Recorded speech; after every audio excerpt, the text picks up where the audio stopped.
Picture this, you get home, it's freezing, you're totally exhausted, and you just toss your heavy winter coat onto the nearest chair. Right, and by the end of the week, it's just this massive mountain of fabric. We all do it. We all do it. But the goal of today's deep dive is actually to explore how that exact, flawed human microbehavior inspired the evolution of a famously unstable chair into a modern hybrid called the Mute Stam, or the MS-001. Exactly. It is a really profound story about taking a physical problem and, well, turning it into its own structural solution. I am so excited for this. And before we get into the dusty 1920s court records we have right here on the table, I just want to quickly clarify the pronunciation of the core concept we're talking about today. A good idea. Yeah, we are talking about the cantilever chair. And for anyone taking notes, that is pronounced cantilever. Right, the cantilever. Yeah. And to really grasp what the MS-01 achieves, we kind of have to rewind to the 1920s. The Bauhaus era, right. Yeah, the Bauhaus era. And back then, taking cold industrial tubular steel and, trying to bend it into domestic furniture, it was basically the 1920s design equivalent of the space race. Wait, the space race? I mean, I see curved metal on bicycles and scaffolding all the time now. Mm-hmm. Was it really that big of a deal back then? Oh, absolutely. Because for thousands of years, a chair was just four legs relying on vertical compression, gravity pushing straight down. Right, very stable. Exactly. But they wanted to create the ultimate prize, which was the world's first two-legged chair, a chair with absolutely no back legs, where the seat just kind of hovers in midair. Which means you're asking a hollow piece of metal to support a shifting human body using only empty space and tension. That sounds terrifying, actually. It was. Bending a steel tube at a 90-degree angle without it kinking or snapping under weight was a massive mechanical hurdle. And looking at these dusty 1920s court records, this race to defy gravity got incredibly bitter. There was this huge patent war between Marcel Breuer and Mart Stam. Two absolute titans of design, yeah. And they were both just aggressively trying to be the first to patent this floating cantilever concept. But their approaches were, totally different. Radically different. Breuer was a master of refined aesthetics. His prototypes had these continuous, beautiful, sweeping curves. It looked like high art. But then Stam's version, according to these transcripts, it was so crude, he literally just went out and bought standard plumbing pipes and those bulky right-angle plumbing elbows. Yes. He just threaded them together like a water main. That is wild. No graceful curves at all. Just a brute force engineering experiment. Exactly. Stam didn't care about making it look pretty. He just wanted to prove that a continuous pipe system could actually hold a human being in midair. So when they went to court, the judges had to look at Breuer's beautiful masterpiece and Stam's weird Frankenstein plumbing contraption. Right. And the verdict was a landmark in intellectual property. Yeah, the court actually gave the core genius of the idea, the cantilever concept itself, to Mart Stam, even though Breuer's was much prettier. Because they realized the true innovation was just getting the thing to float in space on two legs. The styling was secondary. Sort of like, imagine the invention of the wheel. Like one guy carves a rough, ugly stone wheel that barely rolls, and then another guy comes along and puts a shiny chrome hubcap on it. Oh, that's a perfect way to put it. Right. The hubcap is gorgeous, but the crude stone wheel is the thing that actually changed the world. Stam built the stone wheel. He absolutely did. But here is the harsh reality. Even though Stam won, that 1920s cantilever chair was actually deeply flawed structurally. Okay, yes. Because winning a patent doesn't rewrite the laws of physics. What was the first major flaw? We call it the heart attack tipping moment. A heart attack moment, oh boy. Yeah, because there are only front legs. If you lean forward, say to grab a pen off your desk, your center of gravity crosses the front base and the chair just violently tips forward. Oh, I hate that feeling. The back lifts up and you just feel like you're going to face plant right into the floor. Exactly. And for a century, the only way designers could fix it was by adding these really ugly, elongated base runners along the floor to widen the footprint. Which kind of ruins the whole floating aesthetic they were going for in the first place. It completely ruins it. Okay, so that's flaw number one. What was the second problem? Severe lateral torsion. Meaning side-to-side twisting. Yes. Because the two front legs rise up independently from the floor, they don't connect until they reach the seat. So if you shift your weight, the chair twists and torques asynchronously. Meaning it feels super wobbly. Very wobbly. So you have this iconic, gravity-defying masterpiece that is mechanically a twisting trap that threatens to throw you on the floor. Wow. Okay, so that brings us out of the 1920s and into the modern era. Specifically, looking through Crow's personal diaries. Crow is the designer at Crow Creative who designed the MS-01. Right, and Krauss' process is fascinating. It really is. And the Yeah. diaries show that Crow didn't even start out trying to fix this Bauhaus chair. Crow was actually just super frustrated with traditional valet stands. Yes, the Dilsaiz Usak. The Dilsa the mute servant. Crow just really hated them.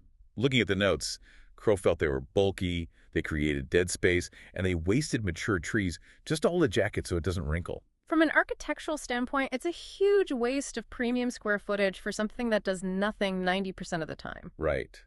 But while hating on the valet stand, Crow started obsessing over that thing we talked about at the very beginning, the universal habit of tossing your heavy coat over the nearest chair. Which most designers view as a user error, They think the user is just being lazy and ruining the chair's silhouette. Exactly. I mean, normally you just tell people to hang their coats up properly in the closet. But Crow decided to just completely accept it. Crow writes that it's an inescapable reality of human fatigue. Crow designed for the messy reality of human existence, rather than some sterile, idealized version of how we should behave.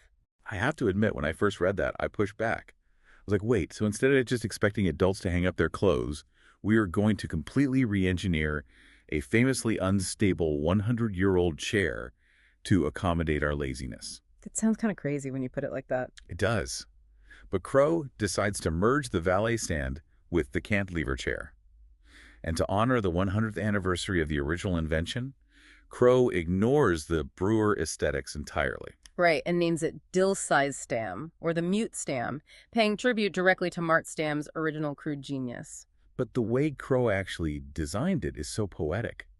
In the diaries, Crow describes getting into this intense, obsessive flow state, like blindly following the white rabbit in Alice in Wonderland. That flow state is a very real psychological phenomenon. When you get that immersed in a spatial puzzle, your subconscious basically takes over the heavy lifting. And it led to this incredibly uncanny moment.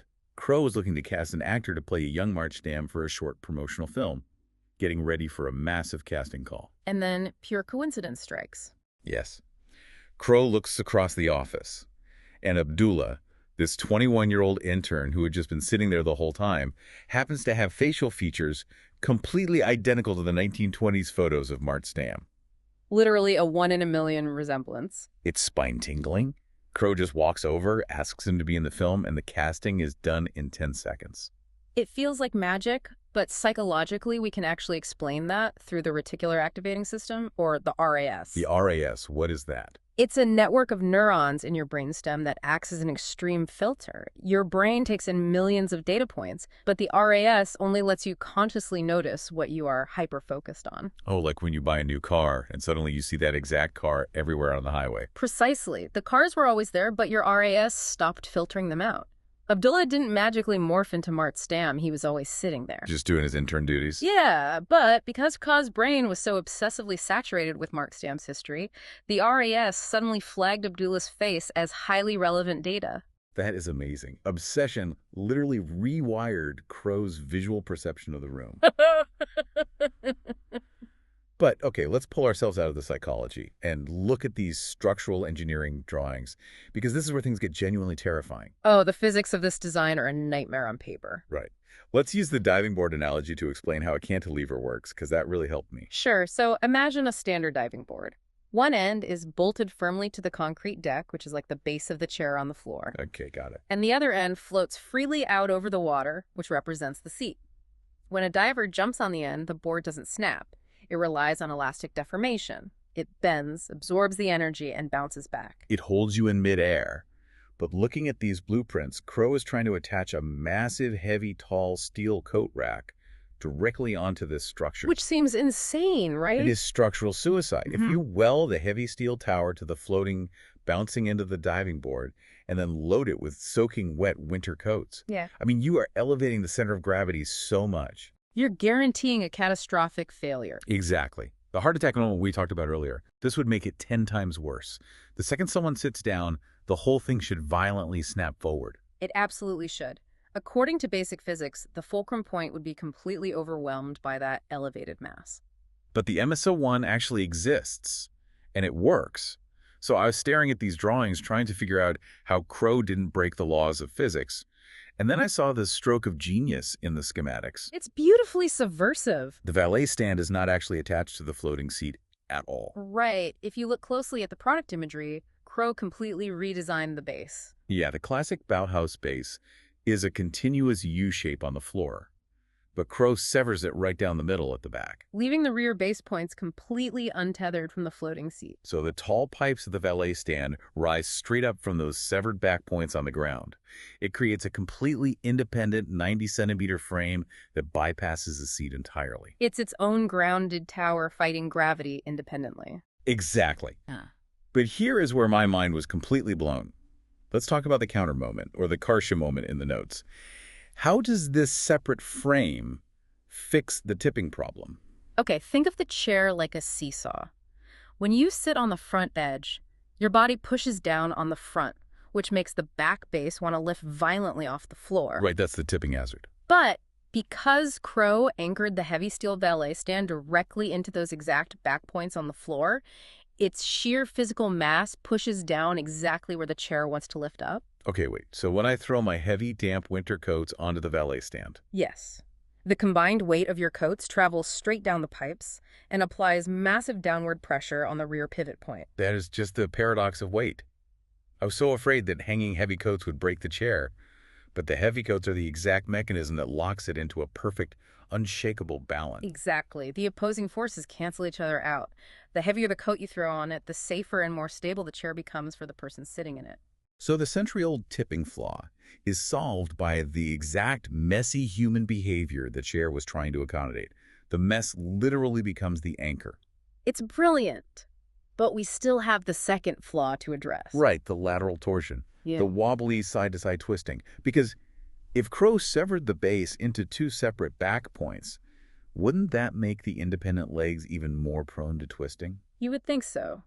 But to see how Crow fixed this, we have to look at the very top of the structural drawings. At the top of the 90-centimeter frame, Well, okay, in the imagery I see the two vertical pipes going all the way up, and right behind the headrest, they connect. There's a horizontal steel hanging bar bridging them. right. It looks like a gentle shoulder rest for a jacket, but it's actually performing a massive structural role. It's the keystone. Locking stone. Yes. By bridging that gap and welding that horizontal bar across the top, Crow fundamentally alters the geometry. It stops being two flexible, independent pipes and becomes a closed cell. A closed cell. Oh, I see. It creates a rigid cage. So if I shift my weight heavily to the left leg can't twist independently anymore because the force transfers across the keystone bar and down the right leg. Exactly. The torsional force is distributed across the whole unified matrix. The lateral wobble is mathematically eliminated. That is so elegant. Looking at the product imagery now, you see this soft, luxurious black leather seat, and it's just effortlessly floating inside this rigid, unyielding tubular steel cage. The 90-centimeter frame anchors the back, and the keystone locks the top. It's a complete mechanical triumph, and honestly, it shatters a lot of rules, doesn't it? It absolutely dismantles the foundational dogma of modern design. For decades, the Bauhaus rule was form follows function. Which means one object has one single function. Right. A chair is strictly for sitting, a rack is strictly for hanging. Combining them was seen as a messy, diluted compromise. But the MSO1 introduces a totally new paradigm for the 21st century. Crow calls it two functions, one form. And they aren't just coexisting awkwardly, it's a total symbiosis. Yeah, I love this part. You hang your heavy coat, which saves the chair from tipping over and killing you. And in return, the chair holds your coat in midair, saving you from a bulky valet stand wasting your bedroom space. The seemingly competing actions physically require each other to succeed. The human mess provides the structural integrity. That is just, it's really beautiful when you think about it. And before we wrap up, I really want to connect this back to you, the listener, because this isn't just about furniture. No, it's a profound metaphor for life. Exactly. Look at your own life. We all have routines or habits that feel wobbly or flawed, like that unstable 1920s chair, maybe the chaotic morning routine, or a messy desk. And our instinct is usually to forcefully eradicate those habits, right? Yep. We try to force ourselves into rigid, unnatural behaviors. Yeah, we try to destroy the flawed system. But the MSO1 teaches us that sometimes a flawed system doesn't need to be destroyed. It just needs a counter moment. A counterweight. Right. It needs an external, unrelated weight to lock it into balance. You don't always have to fight the chaos. Sometimes you can engineer a way for the chaos to become your stability.